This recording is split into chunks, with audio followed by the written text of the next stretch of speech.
Is joining us right now on that, plus the Trump administration's increasing pressure on Venezuela. Counsel on Foreign Relations President Michael Froman is here. He served as U.S. trade rep in the Obama administration. We can also talk about some of the other things that are going on in the world. But let's start with Ukraine.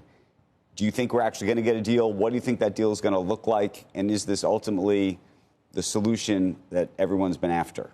Well, look, it looks like there's been good progress over the last few days in terms of the security guarantees. We haven't seen the details, but with the Trump administration talking about NATO-like security guarantees and Zelensky saying he's not insisting on NATO membership anymore, that's a moment of progress.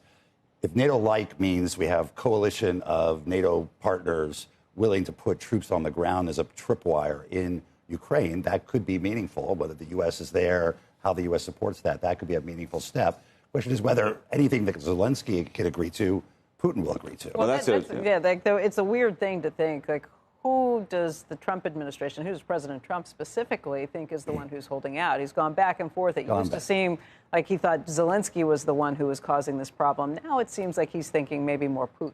That has been the dynamic here between Zelensky and Putin to try and demonstrate to Trump which one is operating in good faith and which one is not. And right now, Zelensky's on the upswing.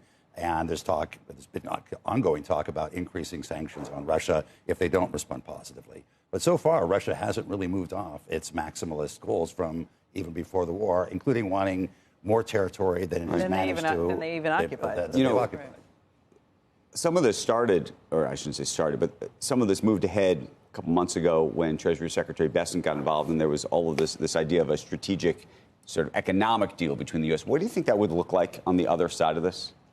The president and the administration has been very focused on resetting the Russia relation post an agreement on Ukraine and really exploring the economic opportunities. And we know whether it's on oil and gas or on minerals or the broader relationship. Now, there had been a U.S.-Russia economic relationship prior to Ukraine. It's not as significant, obviously, as the relationship with China or a number of other parties, but U.S. firms had to pull out because of the sanctions. And I think he sees there as being an opportunity for U.S. to be more involved in that economy. So he'd like to broaden the discussion beyond Ukraine to talk about the overall relationship between the U.S. and Russia and between Russia and the West.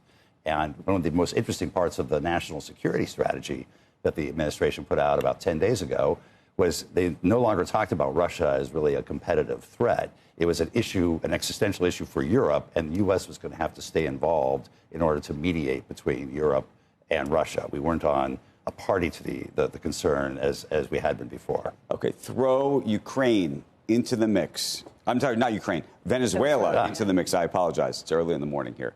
What is your sense of what is going to happen next in this regard? Because this is a new... It's a constant ratcheting up of pressure. I think the designating part of the regime as a terrorist organization, saying we're going to now going to intercede and blockade all the previously sanctioned tankers. That is an escalation. Now, these tankers were already sanctioned. The sanctions were not being fully enforced, and now we're going to start enforcing it with this armada that we have. Well, what is the end state? What is it? Where does this all go? He's been very interesting. I mean, on one hand, he's still talking about this as being a war on drugs and human trafficking and the like. But everyone believes it's really about regime change and constantly increasing the pressure on Maduro to change. Whether between the economic sanctions like this and the blowing up of boats and potentially bombing of land sites in Venezuela, whether that's enough pressure, short of actually sending troops in to change the government in Venezuela, remains to be seen. And you have a long history of regime change, including in Latin America, with a rather mixed result. So, I think the hope is that all this pressure pushes Maduro out without having to escalate on the ground military action. Do you think any or all of this is meaningfully changing our long-term relationships with the rest of the world at this point? Absolutely. Absolutely. In what way, though?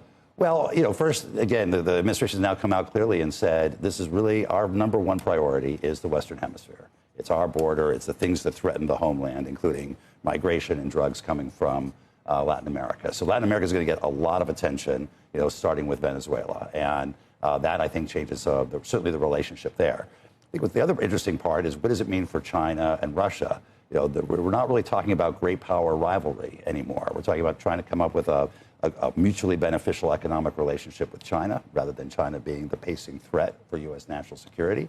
And as we just talked about with Russia, we're trying to talk about... You think on the China side...